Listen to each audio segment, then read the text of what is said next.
The truth is, people are buying followers. Let's not lie.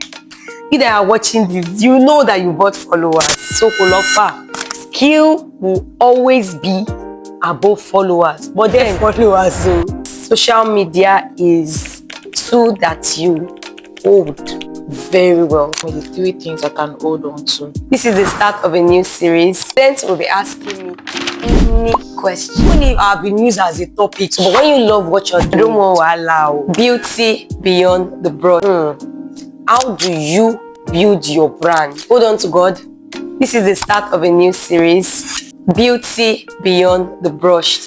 My students will be asking me any question. Episode 1. So let's get started.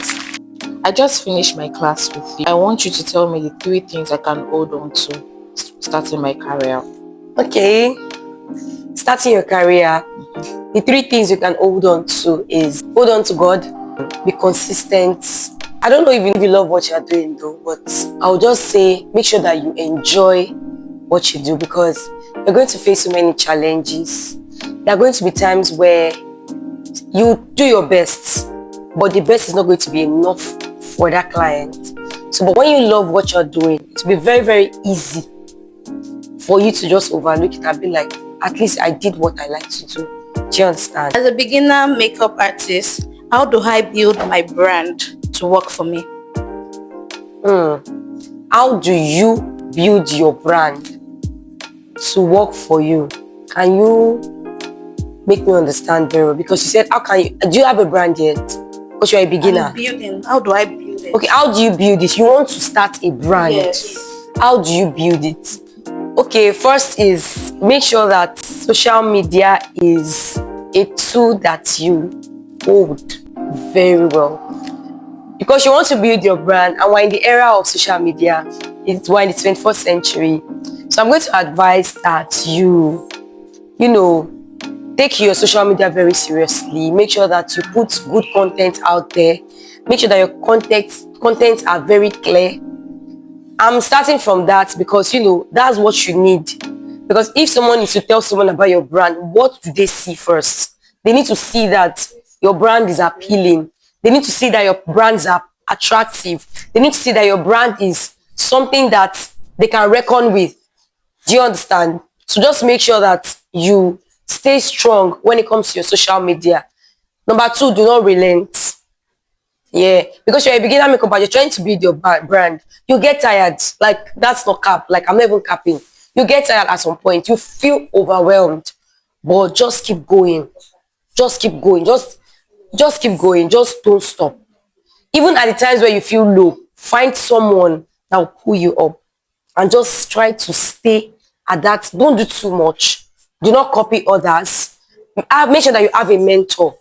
Make sure that you are following 2 to 3 makeup artists that you can relate with their lifestyle and that you can relate with their style of makeup. See, if you're starting up a career, generally, if you do not have a mentor, you might not even meet that person. But if you do not have somebody you are looking up to, that you're not trying to compete, don't get me wrong. You're just trying to look up to that person. That person is going to be a push for you. It can even be someone very close to you. It can be a senior colleague. It can be your boss. It can be someone on Instagram. But it's someone that when you check on them every day, there's always this motivation to keep going. When you have that one person in your life, trust me, you get things done easier. So that's what I have to say. How do you deal with colleague or maybe your other makeup artist, like talking down your work? I would be lying if I say that it has not happened to me. It has happened to me, and that's the only reason why I'll be speaking on this, because left to me, I don't want to allow. I will just not speak about it. Okay, so how do I handle that? By leaving them alone.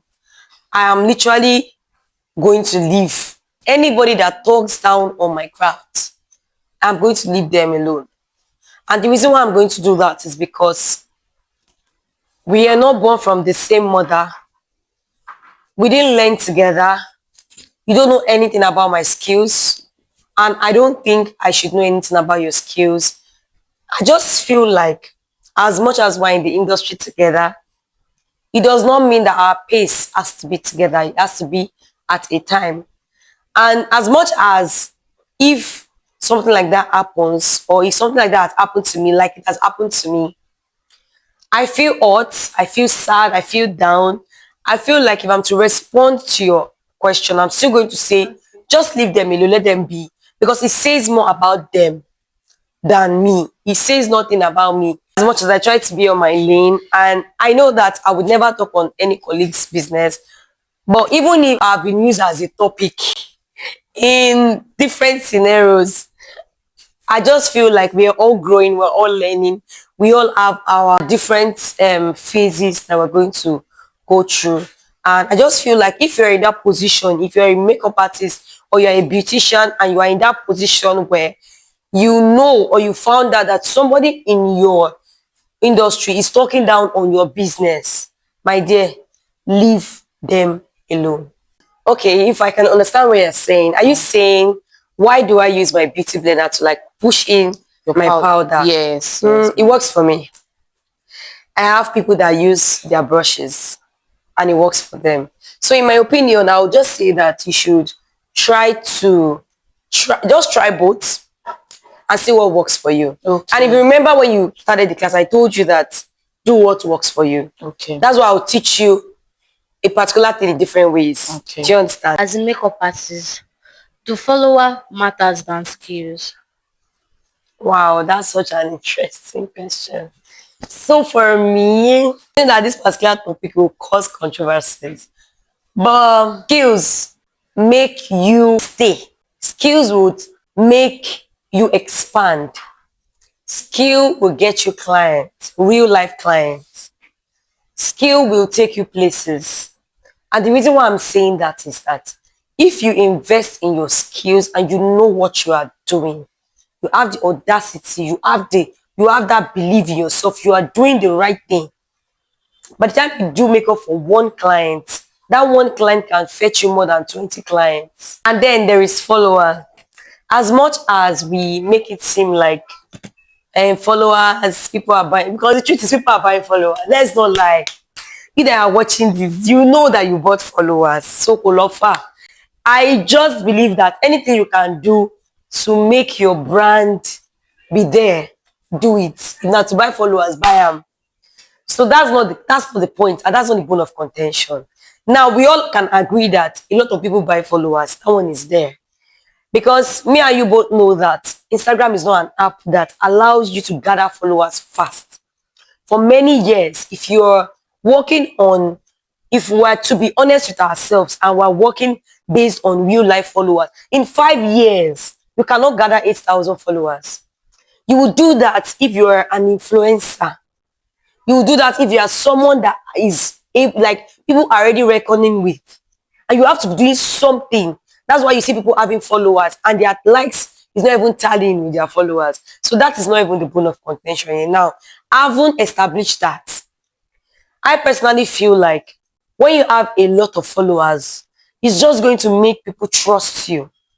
People would just see your page and naturally trust you more than someone that has a lesser follower. Let's say we are in a particular community called Bamboo Beauty House on Instagram, and we have somebody that has 35k followers, while we have someone else that has 25 followers. The person that have 35k followers is not all that skilled. Nobody really knows that, because what they are seeing is for the person to have 35k followers, it means that the person has spent years in that industry, which is not always the case. But that is how we see it. So now, the reason why I would never put followers above skills is that so many people have followers, but they do not have real life clients.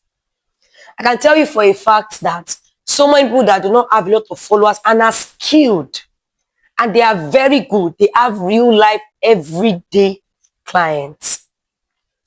I got my page disabled at 9.8k followers, and I opened that page in 2017.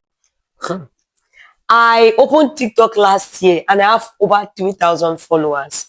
Now imagine I had opened TikTok 2017. Do you know the kind of followers I'll be counting by now? So that tells you that Instagram is not that app that allows it. So in my opinion, what I'll say is that, my dear, focus on your skills. Just focus on being very good, so that when one client books you, That one client will tell every of their friend or people around them that, man, that girl is skilled. And you will get real life bookings. Real life bookings is different from Instagram posts. I must tell you. So for me, skill will always be above followers. But then, get followers, oh, buy followers. Oh. The industry space is not joking. Buy followers if you can. Buy. Buy. So we have come to the end of episode 1 of Beauty Beyond the Brush. Anyways, see you guys in my next episode. Bye.